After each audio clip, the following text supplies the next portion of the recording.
நமः. சிவகுருவின் சிவாய். திருவாக்கும் செய்கருமங்கை கூட்டும் செஞ்சொல் பெருவாக்கும் பீடும் பெருக்கும் உருவாக்கும் ஆதலால் வானோரும் ஆனை முகத்தானை காதலால் கூப்புவர்தம் கை பூழியர்கோன் வெப்பிடித்த போலியர்கோன் கடல் போற்றி ஆழிமிசை கண்மிதப்பில் அணிந்த பிரானடி போற்றி வாழி திருநாவலூர் ஒன்றொன்ற பதம் போற்றி ஊழிமலி திருவாத ஊரர் திருத்தாள் போற்றி தில்லை வாழந்தனரே முதலாகச் சீர்படைத்த தொல்லையதான் திருத்தொண்ட தொகையடியார் பதம் போற்றி ஒல்லையவர் புராணகதை உலகறிய விரித்துரைத்த செல்வமலி குண்டத்தூர் செக்கிழார் அடி போற்றி. சிவா திருச்சிட்டம்.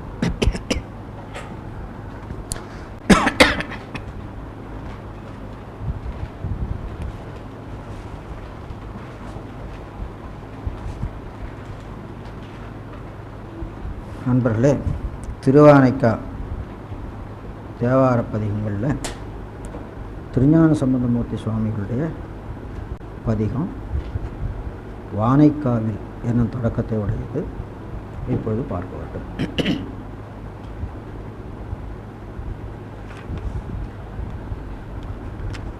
இந்த பதிகத்துக்கு சிகேஎஸ் குறிப்பு இல்லைன்னு சொன்னீங்க.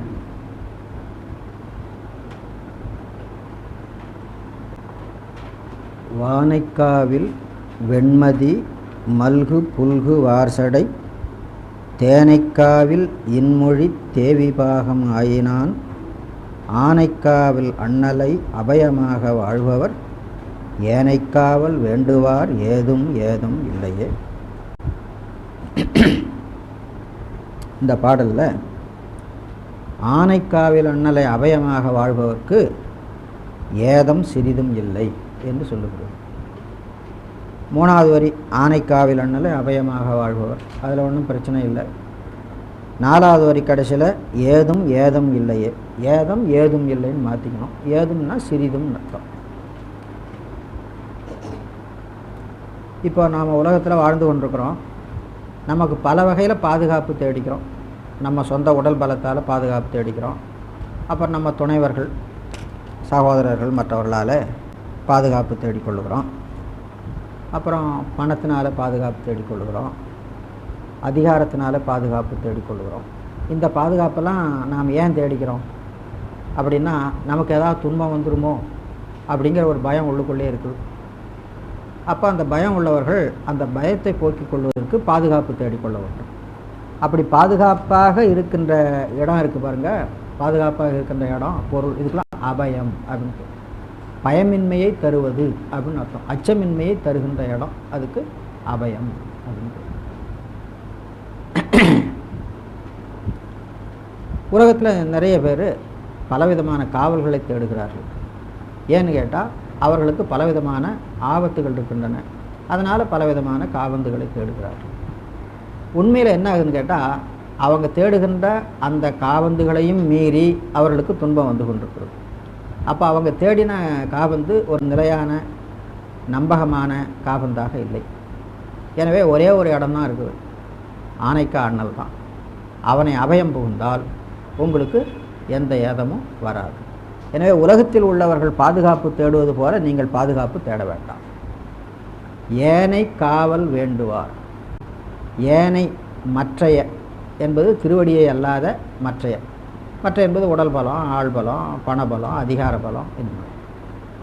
அப்படி வேண்டுபவர்கள், விரும்பி சேகரித்து கொள்ளுகிறார்களே, அவர்களுக்கு இருக்கின்ற பாதுகாப்புக்கு காரணமாக இருக்கின்ற ஏதம், துன்பம் இருக்குது பாருங்கள், அது இவங்களுக்கு சிறிதும் இல்லை. அப்போ என்னுடைய கருத்து என்னன்னு கேட்டால், எதையோ பாதுகாப்பு என்று கருதுகிறார்கள். திருவடி தான் பாதுகாப்பு, திருவடி தான் அபயம் போகின்ற இடம் அப்படின்னு புரிஞ்சு கொள்கிறார்கள். இது பின் 2 வரியுடைய கருத்து. ஆனைக்காவில் அண்ணலை அபயமாக வாழ்பவர்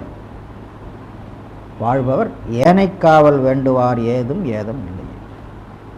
ஏனைக்காவல் வேண்டுவார்க்கு உளதாகிய ஏதம் சிறிதும் இல்லை. யாருக்கு? அபயமாக வாழ்பவர்க்கு அப்படின்னு. 2 இடத்துலையும் கூறு விரிக்கணும்.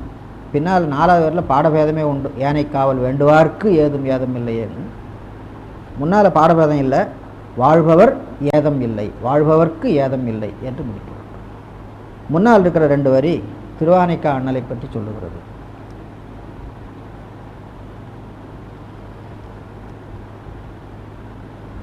வார்சடை தேவி பாகம் ஆயினான். வார்சடை உடையவனாயினான். தேவி பாகம் ஆயினான், தனித்தனியாக கூட்டிக் கொள்ள வேண்டும். வார்சடை எத்தகையது? மதி புல்கு வார்சடை. அதுக்கு அர்த்தம் தெரியும். மதி கடைமொழி வெண்மதி, வெண்மதி புல்கு, புல்குனா பொருந்தி இருக்கின்ற சடை. அந்த வெண்மதியை சொல்வது வானை காவில் வெண்மதி. வானை காவில் வெண்மதி, வானை காத்தல் போல, கா இல் என்று பிரிச்சுக்கணும். கா என்பது காத்தல், இல் என்பது ஓமோருவு. வானை காத்தல் போல, இதை என்னன்னு கேட்டால் அது இலக்கியம். ஆகாயம் இருக்கிறது, அது வானுலகம்னு சொல்கிறோம். அது நிறைய செல்வங்கள் இருக்கிறது. இந்திரனுக்கு கற்பகத்தருக்கள் இருக்கின்றன, சங்கநிதி பதுமநிதி இருக்கின்றன, இன்னும் எத்தனையோ தேவர்கள் இருக்கிறார்கள், அவர்களுக்குரிய போக போக்கியங்கள்லாம் இருக்கின்றன. அதுக்கெல்லாம் காவல் யார் அப்படின்னு கேட்டால் இந்த சந்திரன் தான். அப்போ வானுலகத்தை காவல் செய்பவன் போல விளங்குகின்ற வெண்மதி பொருந்திய சடை வானைக்காவல். வானைக்காவில், இல் என்பது ஓமோருகு. வானைக்காவில் வெண்மதி மல்கு புல்கு வார்சடை. அந்த சடையை கொண்டு வந்து அண்ணல்னு கூட்டிக்கொள்ளும். ஆனைக்காவில் அண்ணல். அப்புறம் தேவி பாகம் ஆயினானாகிய ஆனைக்காவில் அண்ணல். தேவிக்கு அடைமொழி இன்மொழி தேவி, தேனை காவில் இன்மொழி தேவி. இங்கே கா என்பதுக்கு கலத்தல்னு அர்த்தம். முதல் வரியில் கா என்பதுக்கு காவல்னு சொன்னோம், இந்த இடத்துல கலத்தல். அதாவது மொழி இனிமையாக இருக்கிறது. திருஞான சம்பந்தமூர்த்தி சாமி என்ன சொல்கிறாரு? மொழி தேனை சுமந்து கொண்டு வருகிறது அப்படின்னு சொல்ல. தேனை காவில் இன்மொழி. காவுதல்னா சுமத்தல்னு அர்த்தம். தேனை சுமந்து காவடின்னு சொல்கிறோமில்ல, அதுக்காக தான் பொருள். தோளில் சுமந்து கொண்டு வர்றதுனால காவடி. அது காவுதல் என்பதற்கு சுமந்து செல்லுதல்னு அர்த்தம். அப்போது உமையம்மையினுடைய சொல் எப்படின்னு கேட்டால் தேனை சுமந்து கொண்டு வர்ற மாதிரி இருக்கிறது. தேனை காவில் இன்மொழி தேவி பாகம் ஆயும். இதுதான் இந்த பாட்டுக்கு பொருள். இதன் கருத்து வந்து இறைவனைத்தான் அபயமாக அடைய வேண்டும். நமக்கு வருகின்ற அநேக துன்பங்களுக்கும் அதுதான் பாதுகாப்பு. உலகத்தில் நாம தேடிக்கொள்ளுகின்ற பாதுகாப்புகள் எல்லாம் நம்பகமான பாதுகாப்பு இல்லை அப்படின்னு. அடுத்த பாட்டு போகலாம். சேறுபட்ட தன்வயல் சென்று சென்று சேணுலா ஆறுபட்ட நுண்துறை ஆனைக்காவில் அண்ணலார் நீருபட்ட மேனியார் நிகரில் பாதம் ஏத்துவார் வேறுபட்ட சிந்தையார் விண்ணில் எண்ண வல்லரே. இந்த பாடலில் ஆனைக்காவில் அண்ணனுடைய திருவடியை ஏற்றுபவர் என்ன பயனை பெறுவார்கள் என்பதை சொல்லுகிறது. ஆனைக்காவில் அண்ணலார் 2வது வரி, 3வது வரி நீருபட்ட மேனியார், ரெண்டும் இறைவனை குறிக்கிறது. ஆனைக்காவில் அண்ணலார், நீருபட்ட மேனியார், அவருடைய பாதம் ஏற்றுவார், நிகரில் பாதம் ஏற்றுவார். என்ன ஆவார்கள் கேட்டால் வேறுபட்ட சிந்தையார் ஆவார்கள், விண்ணில் எண்ண வல்லராக ஆவார்கள். 2 பலன் சொல்கிறார். வேறுபட்ட சிந்தை அப்படின்னா என்னன்னு கேட்டால், ஆனைக்காவில் அண்ணலை வழிபடுவதற்கு முன்னே அவருடைய சிந்தனை உலக போகங்களை பற்றியதாக இருந்தது.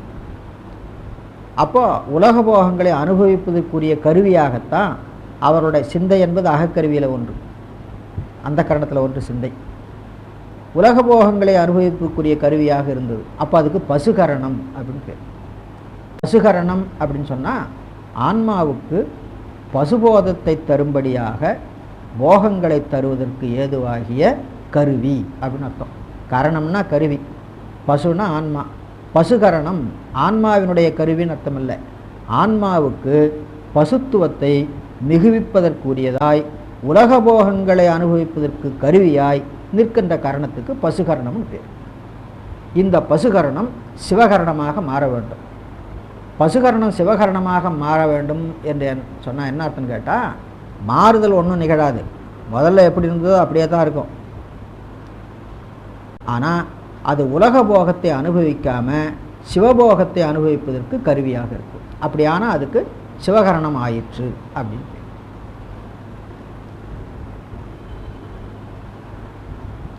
திருவானைக்கா அண்ணலை வழிபட்டால் அவர்களுடைய பசுகரணங்கள் சிவகரணங்களாக மாறும். அதான் வேறுபட்ட சிந்தையார்.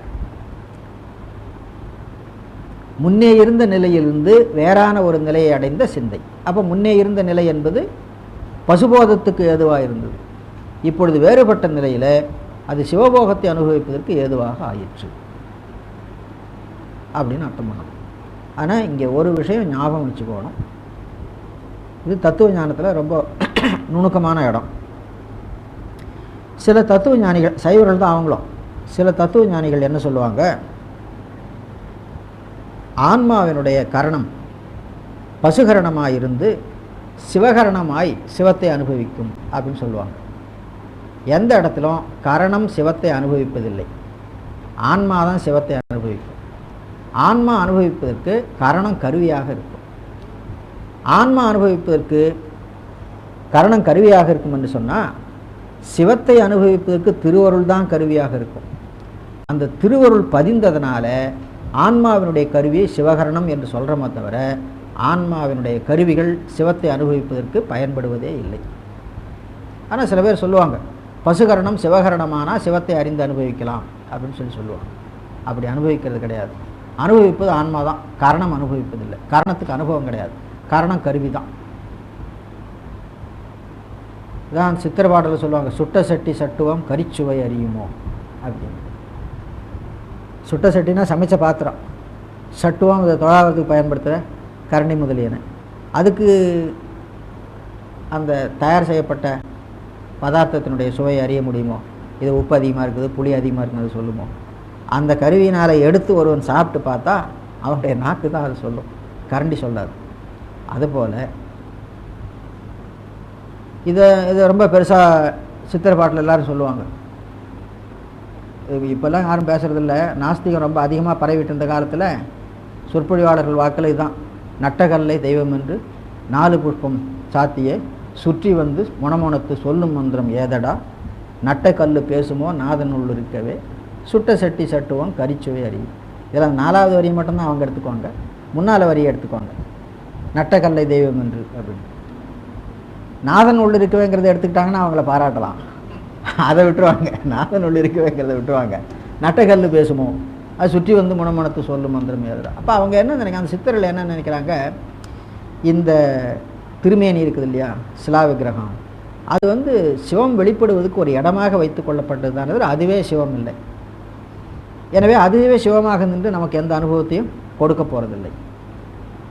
அதில் இருக்கிற சிவம் தான் அந்த நமக்கு அனுபவத்தை கொடுக்கும். இந்த பாதி மட்டும் எடுத்துட்டாங்க, பாதியை விட்டுட்டாங்க. அதை நாஸ்திகவாதம் பேசுகிறவங்கெல்லாம் எப்போவுமே இங்கேருந்து எடுப்பாங்க, திருமந்திரத்திலிருந்து எடுப்பாங்க. ஒன்றே குலம் ஒருவனே தேவன் எடுத்துக்குவாங்க. ஒன்றே குலம் என்பது எதை சொல்கிறாங்க அப்படிங்கிறது அவங்களுக்கு தெரியாது. சைவ சமயத்தில் ஜாதி வேறுபாடு கிடையாதுங்க. சைவ சமயத்தில் இருக்கிற வேறுபாடு சமயி, புத்திரன், ஞானி. இதான். சமய தீட்சை பெற்றானா அவனுக்கு சமயின்னு பேர், விசேட தீட்சை பெற்றான்னா புத்திரன்னு பேர், நிர்வாண தீட்சை பெற்றான்னா ஞானின்னு பேர், அதில் அபிஷேக தீட்சை பெற்றான்னா ஆச்சாரியன்னு பேர். சைவ சமயி, சிவபுத்திரன், சிவஞானி, சைவ ஆச்சாரியன். இதுதான் சைவர்களுக்கு இந்த வேறுபாடு தான், இதுக்கு மேலே வேறுபாடு கிடையாது. இவங்க எல்லாருக்கும் பரசிவம் ஒன்று தான் பொருள். சமய தீட்சை பெற்றவனுக்கு அதுதான், விசேட தீட்சை பெற்றவனுக்கு அதுதான், நிர்வாண தீட்சை பெற்றவனுக்கு அதுதான், அபிஷேகம் பெற்றவனுக்கும். அவங்க ஒன்றே குலம்னா ஒன்றே அந்த சாதி இல்லை இந்த சாதி, இந்த ஊருக்குள்ளால் இருக்கிற சாதியெல்லாம் கணக்கு போட்டுக்கிட்டு ஒன்றே குலம் அப்படின்னு அவங்க கொண்டுட்டு மக்கள் இனங்கிற ஒரு இனம் தான், அதுக்குள்ளே சாதி வேறுபாடு கிடையாது. அப்போ ஒருவனே தேவனுங்கிறதுக்கு எங்கே போகிறது? அதை ஒத்துக்கிட்டா அந்த தேவன் என்பது என்ன பெயரால் இவங்க வைக்கிறாங்க, விஷ்ணுங்கிற பெயரால் வச்சா அவன் வைணவன் ஒரு இனமாகிடுவான், சிவங்கிற பெயரால் வச்சா அவன் சைவன் ஒரு இனமாகிடுவான். அப்படி எடுத்துக்குவாங்க. வேறுபட்ட சிந்தையார் விண்ணில் எண்ண வல்லர். அவர்கள் மண்ணுலகத்தில் இருந்தாலும் கூட அவர் சிவலோகத்திலிருந்து சிவானுபவத்தை பெறுபவர்களாக கருதப்படுவார்கள். விண்ணில் எண்ண வல்லர்.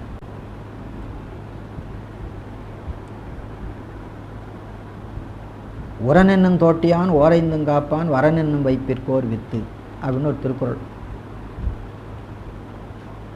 அதில் அறிவினாலே ஐம்புலன்களையும் அது விரும்பின வழியில் செல்ல விடாமல் தடுத்து காப்பாற்றுபவன் மேலுலகத்திலே சென்று முளைப்பதற்குரிய வித்து போன்றவன். இது ஒரு வித்து தயார் பண்ணியிருக்குது.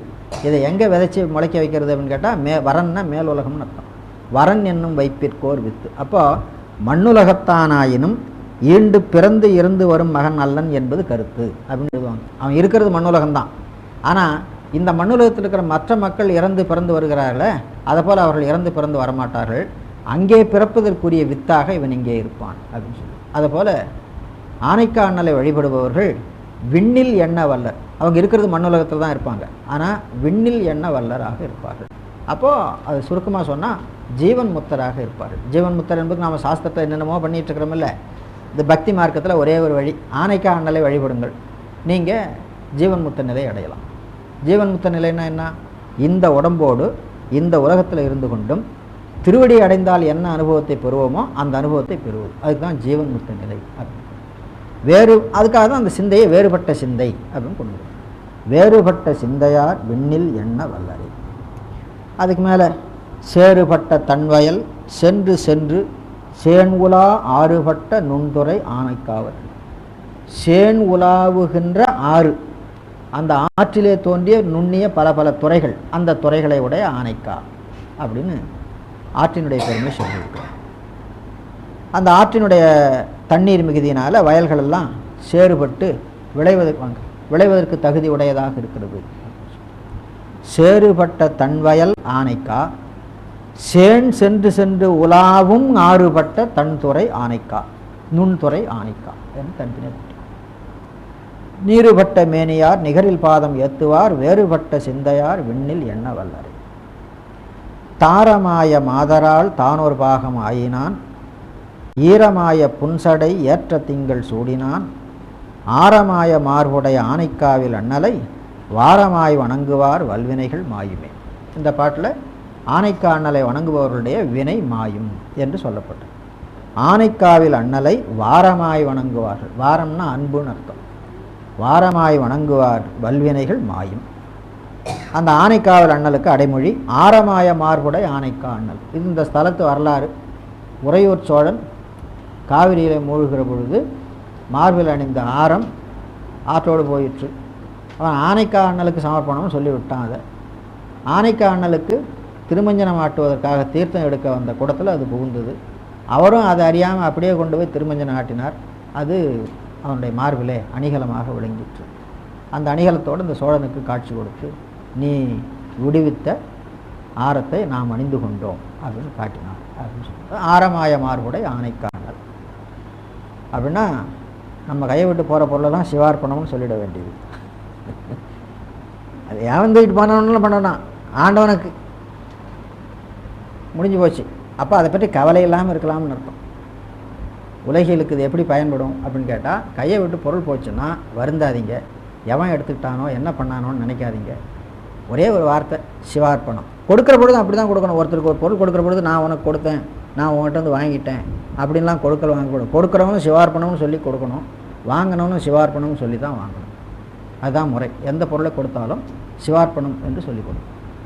அந்த பொருளால் நமக்கு எந்த துன்பமும் வராது. ஏன்னா அது அவன் கொடுத்த பொருள் அவன்கிட்ட சேர்த்துட்டோம் அப்படிங்கிற திருப்தி மனசில். அது சிவார்ப்பணம்னு சொல்லி கொடுக்கறது ஒரு வழக்கு. ஆரமாய மார்புடைய ஆனைக்காவில் அண்ணல். அதுக்கு மேலே இருக்கிற தாரமாய மாதராள் என்று உமையம்மை குறித்தது. தான் ஒரு பாகமாயினான் ஈரமாய புன்சடை ஈரமாய புன்சடை கங்கை நீர்னால ஏற்ற திங்கள் சூடினான். இதெல்லாம் அர்த்தம் தெரியும். அடுத்த விஷயத்துக்கு வரலாம்.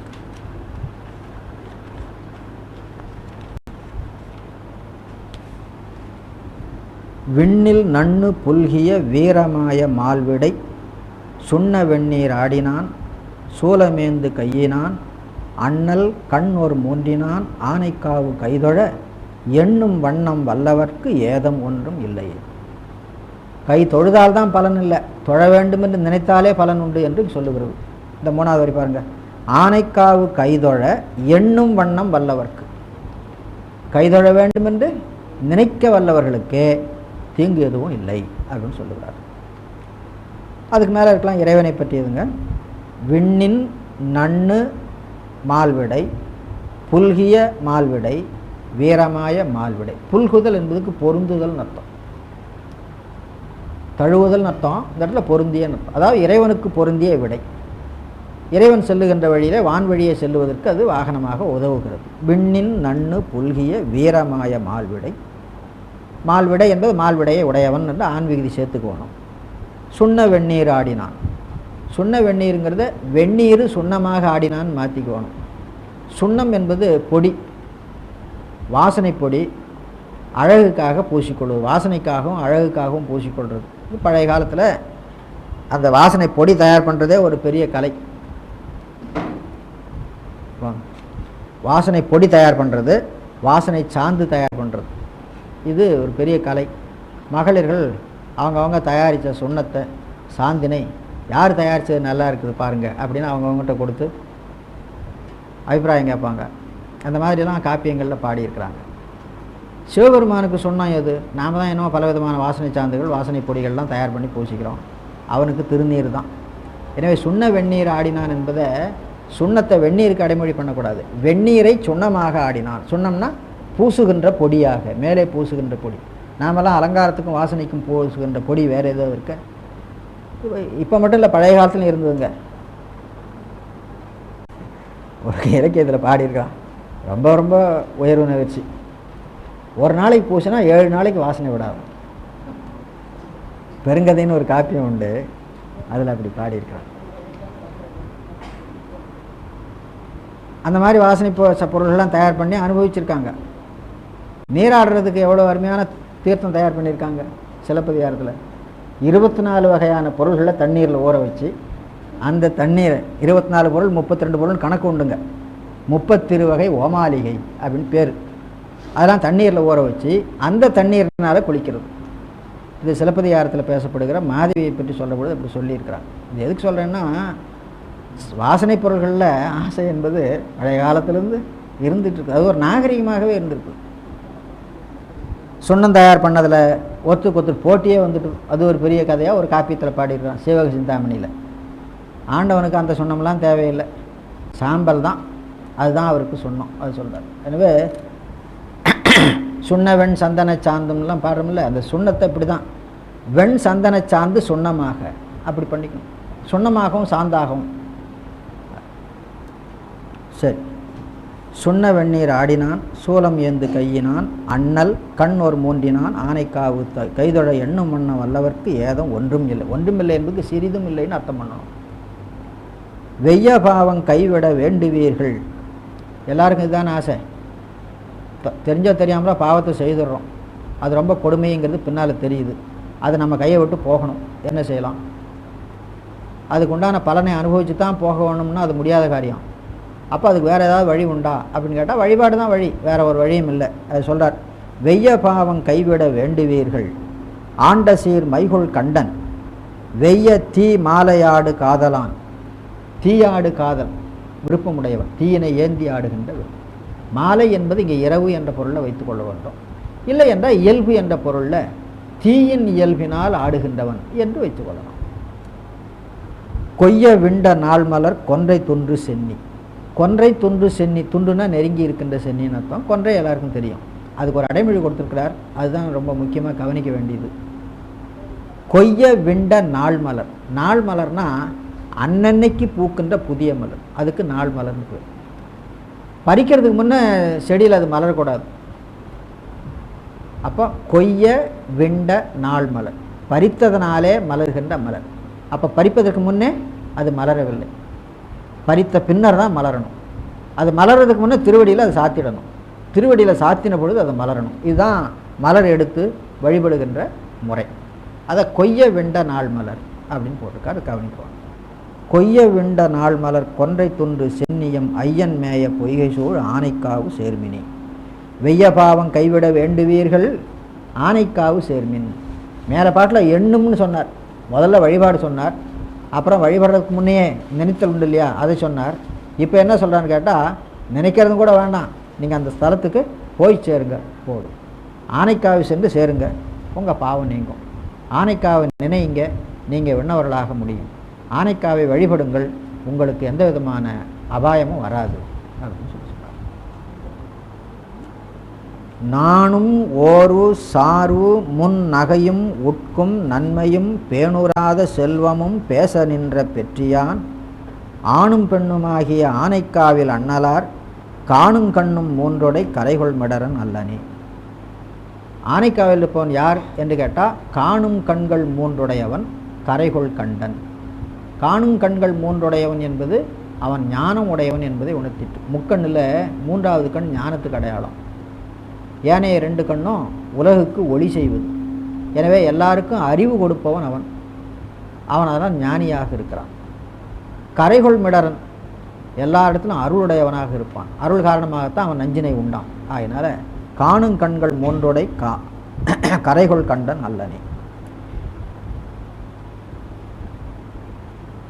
அந்த இறைவனை பற்றி பேசுகிற பொழுது எப்படி பேசுவாங்க பாருங்க. நானும் ஓர்வு, சார்பு, நகை, உட்கு, நன்மை, செல்வம் என்று 6 வகையாக அவனை பேசுவார்கள். ஓர்வு என்பது ஞானத்தை குறிப்பது. ஓர்ந்து உணர்தல் அப்படின்னா ரொம்ப நுணுக்கமாக ஆராய்ந்து உணர்தலை ஓர்ந்து உணர்தல் சொல்லுவது. நானும் ஓர்வு, பிறரெல்லாம் கண்டு நாணும்படியான ஞானம். இவ்வளவு பெரிய ஞானம் நமக்கு இல்லையே அப்படின்னு நாடுவார்களாம். நானும் ஓர்வு. அப்புறம் சார்பு, நமக்கெல்லாம் சார்பாக இருப்பவன் யார் என்று அறிவது. நகை, நகை என்ற சொல்லுக்கு சிரிப்புன்னு அர்த்தம் இல்லை, இந்த இடத்துல மகிழ்ச்சின்னு அர்த்தம். நகையும். உட்கும், உட்கும் என்பது தீயனவற்றை கண்டு அஞ்சி விலகுவது. உட்கு என்ற சொல்லுக்கு அச்சம் அப்படின்னு அர்த்தம். நன்மையும், நன்மை என்பது ஆனந்தம், சிவானந்தம் முதலாக வாங்க சொல்கிறேன். நன்மையும். அப்புறம் பேணுராத செல்வமும். பேணுராத செல்வம் அப்படின்னு சொன்னால் உலகியல் செல்வங்கள் இருக்குது, அதெல்லாம் யாராவது கொண்டு போயிடுவாங்களோன்னு பாதுகாப்பாக வச்சுருக்கணும். சிவானந்தம் இருக்குது பாருங்கள், அதை யாரும் கொண்டு போயிட்டோம், நம்மகிட்ட விளைந்ததானால் அது மேலும் மேலும் பெருகி கொண்டிருக்கும். அதை யாராவது கொண்டு போயிடுவாங்களோன்னு நமக்கு அதை பாதுகாக்க வேண்டிய அவசியம் இல்லை. இவ்வளவும் அவனாக இருக்கிறான். அப்போ ஞானமாக இருக்கிறான், சார்வாக இருக்கிறான், மகிழ்ச்சியாக இருக்கிறான், நமக்கு துன்பம் செய்கின்ற தீமைகளிலிருந்து அஞ்சுகின்ற அச்சமாக நின்று அதை காப்பாற்றுகிறான். அப்புறம் நன்மை, சிவானந்தமாக இருக்கிறான், செல்வம், சிவபோகமாக இருக்கிறான் என்று அவனை பேசுகிறார்கள். ஆனைக்கா அண்ணலை பேசுகிற பொழுது இப்படி 6 வகையாக பேசுவார்கள். இந்த 6 வகையை ஷட்குணம், எண்குணம்னு சொல்கிறது உண்டு. எண்குணத்தில் 2 குணத்தை அடக்கி 6 குணம் என்று சொல்கிறது உண்டு. அங்கே என்ற குணம் வேற, இங்கே வேறு விதமாக திருஞான சம்பந்தமூர்த்தி சுவாமிகள் நமக்கு எண்ணி காட்டுகிறார். இதுவும் ஒரு விதத்தில் ஷட்குணம் என்று சொல்லத்தகும். இந்த சிவபெருமானை வழிபடுபவர்களுக்கு இந்த ஷட்குண சம்பத்து வரும் அப்படிங்கிறது இதில் காட்டியிருக்கிறார். ஞானம் வரும், சார்பு வரும், மகிழ்ச்சி வரும், தீய பொருளை கண்டு அஞ்சி ஒதுங்குகின்ற நிலை வரும், நன்மை வரும், செல்வம் வரும், இவ்வளவும் வரும். இது ஒரு ஷட்குணம் அப்படின்னு. அடுத்து கூறும் மாலை நண்பகல் கூடி வல்ல தொண்டர்கள் பேரும் ஊரும் செல்வமும் பேச நின்ற பெற்றியான் பாரும் விண்ணும் கைதொழ பாயும் கங்கை செஞ்சடை ஆரம் நீரோடு ஏந்தினான் ஆனைக்காவு சேர்மினி. முன்ன ஆரமாய மார்பினான்னு படித்தோம் இல்லைங்களா, அதே தான் இங்கேயும் சொல்லப்பட்டிருக்கிறது. ஆரம் நீரோடு ஏந்தினான். நீர் என்பது அபிஷேக தீர்த்தம். ஆரம் அந்த அபிஷேக தீர்த்தத்தோடு ஆரத்தையும் தாங்கி கொண்டவன். ஆரம் நீரோடு ஏந்தினான் ஆனைக்காவு சேர்மினி. பாரும் விண்ணும் கைதொழும்படியாய் பாய்கின்ற கங்கையை செஞ்சடையிலே ஏற்றவன். அதுக்கு மேலே இருக்கிற விஷயம்தான் முக்கியமானதுங்க. மாலை காலம், நண்பகற் காலம், இந்த காலங்களில் தொண்டர்களெல்லாம் கூடிக்கொண்டு சிவபெருமானுடைய பேரும் ஊரும் அவனால் பெறக்கூடிய சிவானந்தமாகிய போகத்தையும் புகழ்ந்து பேசிக்கொண்டிருப்பார்கள். அப்போ இது வழிபாட்டு நேரம் சொல்லியிருக்கிறார், மாலை நேரம் சொல்லியிருக்கிறார், நண்பகல் சொல்லியிருக்கிறார். அப்புறம் இன்னும் ஒரு நேரம் இருக்குது இல்லையா, அதை சேர்த்துக்கணும், காலை நேரம். அப்போ காலை, நண்பகல், மாலை என்ற 3 பொழுது இதான் வழிபாட்டுக்குரிய காலம்.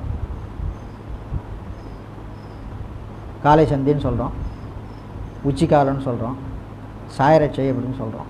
இது வழிபாட்டில் முக்கியமான காலம் 6 காலத்தில். அப்புறம் தான் உங்களுக்கு பின்னால் அர்த்தயாமம் வருது, திருப்பள்ளி எழுச்சி காலம் வருது. இந்த 3 காலம் முக்கியம். இது 3 சந்தி. இங்கே தொண்டர்கள்லாம் கூடுவாங்க. தொண்டர்கள் கூடி என்ன பண்ணுவாங்க? சிவபெருமானுடைய ஊரை பற்றியும் பேரை பற்றியும் அவனால் பெறக்கூடிய சிவானுபூதியாகிய செல்வத்தை பற்றியும் பேசுவார். கோயிலுக்கு போனால் இதான் பண்ணணும் அப்படிங்கிறது சொல்லியிருக்கிறார். கூறும் மாலை நண்பகல், கூறும் மாலை இடையணும், மிகுகின்ற மாலைன்னு அர்த்தம். வல்லினம் போட்டிருந்தா சொல்லப்படுகின்ற, புகழ்ந்து சொல்லப்படுகின்ற அர்த்தம் பண்ணணும். இது இடையினம் போட்டிருக்குது, கூறும் மாலை. கூறுதல் என்பதுக்கு மிகுதல் அர்த்தம். மாலை காலம் என்பது சிறுபொழுது, அந்த 10 நாழிகையும் அந்த மாலை காலம் இருக்குன்னு அர்த்தம் இல்லை. கொஞ்சம் கொஞ்சமாக மாலை காலம் மிகுந்து வந்து கொண்டிருக்கும். அப்புறம் இருட்டு வரும். இருட்டு வர்ற பொழுது மாலை காலம் வந்து, அதான் கூறும் மாலை. கூறுதல் என்பதுக்கு மிகுதல். மாலை காலத்துக்கு வகுக்கப்பட்ட நாழிகையிலே கணந்தோறும் மிக்கு வருகின்ற மாலை காலம் என்று அர்த்தம் பண்ணணும். அதுதான் கூறும் மாலை. கூறுதல் என்பதுக்கு மிகுதல். கூர்ப்பும் கழிவும் உள்ளது சிறக்கும் அப்படிங்கிறது தொல்காப்பியம். ரொம்ப நுணுகியதாக இருந்தது, கொஞ்சம் கொஞ்சமாக போயிட்டு இருக்கு. மாலை காலம் எப்படி வரும்னு தெரியுமில்ல? 4-4:30 மணிக்கு பார்த்தா கொஞ்சம் வெயில் சாய்ஞ்ச மாதிரி இருக்கும், அப்புறம் கொஞ்சம் வெயில் மங்கின மாதிரி இருக்கும், அப்புறம் இருட்டு வர்ற மாதிரி இருக்கும். அப்போ தான் மாலை காலம் அப்படின்னு சொல்லுவோம். அதான் கூறும் மாலை அப்படின்னு. கூறும் மாலை நண்பகல் கூடி வல்ல தொண்டர்கள் பேரும் ஊரும் செல்வமும் பேச நின்ற பெற்றியம். திருக்கோயிலில் தொண்டர்கள் கூடினா என்ன பண்ணுவாங்க, அவர் காலத்தில் என்ன நடந்தது அப்படிங்கிறத பாடியிருக்கிறார். அதை படித்தா நம்ம காலத்தில் நாமும் அதை பின்பற்ற வேணும்னு நினைத்து கொள்ள வேண்டியது. அடுத்த பாட்டு. பொன்னம் மல்கு தாமரை போது தாது வண்டினம் அன்னம் மல்கு தண்டுரை ஆனைக்காவில் அண்ணலை பன்னவல்ல நான்மறை பாடவல்ல தன்மையோர் முன்னவல்லர் மொய்கழல் துன்னவல்லர் விண்ணையே. பாடவல்ல தன்மையோர், ஆனைக்காவில் அண்ணலை பாடவல்ல தன்மையோர். ஆனைக்காவில் அண்ணலை மட்டுமல்ல, அந்த துறையையும், காவிரிக்கரை தலம் அல்லவா, அந்த துறையையும். பன்னவல்ல நான்மறை பாடவல்ல தன்மையோர் முன்னவல்லர் மொய்கழல். மொய்கழல் முன்னவல்லர், துன்னவல்லர் விண்ணையே. விண்ணையே துன்னவல்லர்.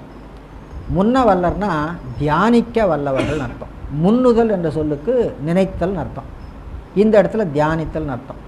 முன்னவல்லர் மொய்கழல் எப்படி அர்த்தம் பண்ணிக்கணும்? மொய்கழல் முன்னவல்லர் அப்படின்னு. அப்புறம் துன்னவல்லர் விண்ணையே. விண்ணையே துன்னவல்லர். விண் என்பது சிவலோகம் என்று அர்த்தம் பண்ணு. துண்ணுதல்னா சென்று நெருங்குதல் அப்படின்னு. மற்றெல்லாம் ஆனைக்காவு கடைமொழி. அன்னம் மல்கு தண்டுரை, நீர்த்துறையில் அன்னப்பறவைகள் நிறைந்திருக்கின்றன.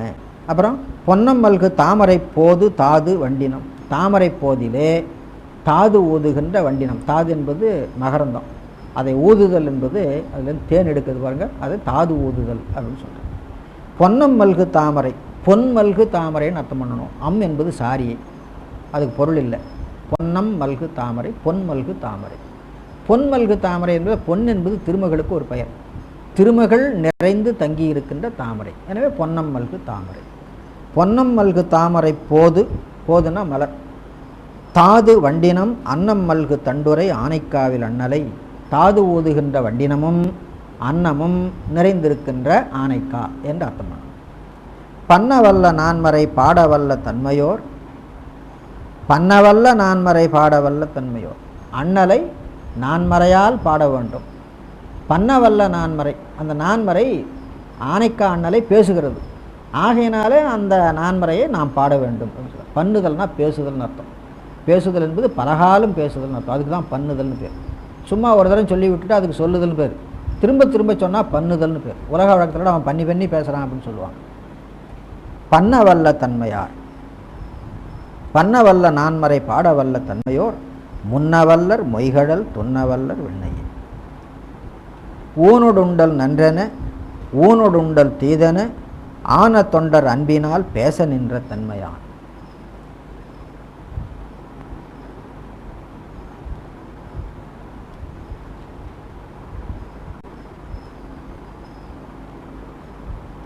இதெல்லாம் 8, 9, 10 அந்த பதிக வரையறை ஒன்று இருக்குமில்ல. ராவணனை பற்றிய பாட்டு, மாலையன் பற்றிய பாட்டு, புத்தர் சமணம், அந்த வரிசை இல்லைங்க. ஊனோடு உண்டல் நன்றென ஊனோடு உண்டல் தீதென ஆன தொண்டர் அன்பினால் பேச நின்ற தன்மையான். விஞ்ஞான சமுதிர காலத்தில் ஒரு ஆராய்ச்சியே நடந்திருக்குது. ஊன் உண்ணுவது நல்லதா? ஒருத்தன் நன்றுன்னு சொன்னான், ஒருத்தன் தீதுன்னு சொன்னான். ஊனோடு உண்டல் நன்றென ஊனோடு உண்டல் தீதென. இது எதை வச்சுட்டு சொல்லியிருக்கிறாங்கன்னு நினைக்க முடியுதுன்னு கேட்டால், கண்ணப்ப நாயனார் பூஜை, சிவகோசரியார் பூஜை, 2 பூஜை. இந்த 2 பூஜையில் எந்த பூஜை நல்ல பூஜை? கண்ணப்ப நாயனார் ஊனினை கொண்டு வந்து ஊட்டினார். சிவகோசரியார் சாஸ்திரங்களில் சொன்ன விதிப்படி அந்த இடத்த சுத்தம் செய்து, புண்ணியாசனம்னு சொல்ல முடியுங்களா, அதெல்லாம் செய்து அப்புறம் முறைப்படியாக அபிஷேகம் பண்ணி பூஜை பண்ணார். இதில் எது சிறந்தது? சில பேர் கண்ணப்ப நாயனார் செய்த பூஜை சிறந்ததுன்னு சொன்னாங்க, சில பேர் சிவகோசரியார் செய்த பூஜை சிறந்ததுன்னு சொன்னாங்க. ஊனோடு உண்டல் நன்றென, ஊனோடு உண்டல் தீதன. இங்கே உண்டல் என்பது உண்பித்தல் என்று அர்த்தமாகும். சிவபெருமானை வழிபடுகிற பொழுது ஊன் படைத்து வழிபடுதல் நன்று அப்படின்னு சில பேர் சொன்னாங்க. சில பேர் சொன்னாங்க அப்படி படைப்பது தப்பு அப்படின்னு சொன்னாங்க. ஆன தொண்டர் அன்பினால் பேச நின்ற பெருமையாம். அன்பினால் பேசல் வந்து இறைவனிடத்து வைத்த அன்பினாலே எந்த பூஜை சிறந்த பூஜை அப்படின்னு பேசினாங்க. அதாவது பூஜையில் விதி மார்க்கம்னு ஒன்று உண்டு, பக்தி மார்க்கம் அப்படின்னு ஒன்று உண்டு. விதி மார்க்கம் என்பது சாஸ்திரத்தில் சொன்னபடி பூஜை பண்ணுறது. பக்தி மார்க்கம் என்பது சாஸ்திரத்தை பற்றி ஒன்றும் அறியாதிருந்த நிலையிலும் கூட பூஜை பண்ண வேண்டும் என்ற அன்பு காரணமாக நம்ம மனசில் எப்படி தோணுதோ அப்படி பண்ணுறது. அதுக்கு பக்தி மார்க்கம். ஆனால் பூஜை பண்ண வேணுங்கிற உணர்வு மட்டும் உண்டு, அதுக்கு தான் பக்தின்ட்டு. இந்த பக்தி மார்க்கம் என்பது விதி விலக்க தவிர விதி அல்ல. அது யாராவது ஒருத்தர் 2 பேருக்கு தான் உரியது. அவர் செய்தாருங்கிறதுக்காக எல்லாரும் செய்ய மாட்டாங்க. அந்த தொண்டுக்கு தான் வன் தொண்டு அப்படின்னு பேர். சாந்தலிங்க சாமி கூட கொலைமரத்தல்னு ஒரு நூல் பாடியிருக்கிறார். அதில் இறைவனுக்கு புலால் படைக்கக்கூடாது அப்படின்னு சொல்லிட்டு வந்தார். அதில் ஒருத்தன் கேட்டான், கண்ணப்ப நாயனார் படைத்தார், உங்கள் சாமி ஏற்றுக்கிட்டார் இல்லையா, நீங்கள் எப்படி அதை படைக்கக்கூடாதுன்னு சொல்லலாம் அப்படின்னு கேட்டேன். நாயன்மார்களில் ஒருத்தவங்க செய்திருக்காங்களே, அப்படி இருக்கிற பொழுது ஏன் நாம் செய்யக்கூடாது? அப்போ சாந்தலிங்க சாமி கேட்டார், இன்னொரு நாயனார் தன்னுடைய மகனை அறுத்து கறி சமைச்சு படைச்சிருக்கிறார், நீ செய்வியா? சிறுத்தொன் நாயனார் செய்தார்ல, அது மாதிரி நீ செய்வியா? அது செய்கிறதுக்கு சம்மதமானா இதையும் செய். அவன் செய்வானா? அதாவது என்னென்னா, அந்த சாஸ்திரங்களில் வர்றதில் இவனுக்கு என்ன ஆகுமோ அதை மட்டும் எடுத்துக்குவான், இவனுக்கு அதில் பக்கத்துக்கே போக மாட்டான். அப்படி கேட்டார். சொல்லிட்டு தான் அப்புறம் சொன்னார், அது வந்து பக்தி மார்க்கம், அது கரை கடந்த நிலை, அதில் இன்னது நிகழ்கிறது என்பது அவர்களும் அறியார். ஆகையினால அது அந்த ஒரு இடத்துல மட்டும் சொல்லும். அதுக்கு ஒரு உதாரணம் சொன்னார். ஏரியில் தண்ணி நிறைஞ்சிருக்குது, அதுலேருந்து வயலுக்கு தண்ணி பாய்ச்சணும். எந்த வழியாக பாய்ச்சுவீங்க? அதுக்குன்னு ஒரு மதகு இருக்கும், அந்த மதகை திறந்து விட்டு அந்த வழியாக தான் பாய்ச்சுவீங்க. கொஞ்சம் பெருமழை பெஞ்சுதானா ஏரி வந்து கரை உடஞ்சி போகும். கரை உடஞ்சி போனால் மதகு வழியாக தண்ணீர் வர்றதுக்கு பதிலாக வேறு எந்த வழியாலேயே வரும். ஓஹோ, இப்படியும் தண்ணி பாய்ச்சிக்கலாம் போல் இருக்குது அப்படின்னு அந்த கரை உடஞ்சி போன வழியில் தண்ணி பாய்ச்சிக்கிறதே எப்பவும் செய்ய முடியுமா? அது செய்ய முடியாது. அன்னைக்கு எதுவும் அந்த தண்ணி வெளியே போகும், அவ்வளோதான். அப்புறம் திரும்பவும் கரையை ஏற்றி கட்டி சுத்தம் பண்ணிவிடுவோம், திரும்பவும் இந்த வழியாக தான் நம்ம தண்ணி பாய்ச்சுவோம் அப்படிங்கிறது. அப்போ ஊனொடுண்டல் நன்று, ஊன் உண்பித்தல் நன்று என்பது கண்ணப்ப நாயனார் போன்று பக்தி மார்க்கத்தில் நின்றவர்களுக்கு. ஊனொடுண்டல் தீது என்பது சிவகோசரியார் போல விதி மார்க்கத்தில் நின்றவர்களுக்கு. விதி மார்க்கம் எப்பொழுதும் எல்லாராலும் கடைப்பிடிக்கப்படுவது. பக்தி மார்க்கம் என்பது குறிப்பிட்ட ஒரு காரணத்துக்காக குறிப்பிட்ட ஒரு காலத்தில் குறிப்பிட்ட ஒருவராலே கடைப்பிடிக்கப்படுவது. எனவே கண்ணப்பனார் கடைப்பிடித்தது, சிறுத்தொண்ட நாயனார் கடைப்பிடித்தது எல்லாம் நம்ம காலத்தில் நாம் கடைப்பிடிக்க முடியாது. அவங்க கடைப்பிடித்ததில் நாம் எடுத்துக்கொள்ள வேண்டியது என்னென்னா, கண்ணப்ப நாயனார் வரலாற்றில் எடுத்துக்கொள்ள வேண்டியது பூஜை பண்ண வேண்டியது அவசியம். சிறுத்தொண்ட நாயனார் வரலாற்றில் எடுத்துக்கொள்ள வேண்டியது சிவனடியார்களை உண்பிப்பது அவசியம். இதுதான் எடுத்துக்கொள்ள வேண்டியது. எப்படி உண்பிப்பது, எப்படி பூஜை பண்ணுவது என்பதில் அவங்க எடுத்தது அப்படியே நாம் வைத்துக்கொள்ளக்கூடாது. சாஸ்திரம் என்ன சொல்லுதுன்னு அதுதான் பார்க்கணும். அதுதான் இந்த பாட்டு சொல்லுகிறது. ஆன தொண்டர் அன்பினால் பேச நின்ற தன்மையான் வானோடொன்று சூடினான், வானோடு பொருந்திய சந்திரனை சூடினான் அர்த்தம். வானோடொன்று சூடினான், வாய்மையாக மன்னி நின்று ஆனோடஞ்சும் ஆடினான் ஆனைக்காவு சேர்மினே.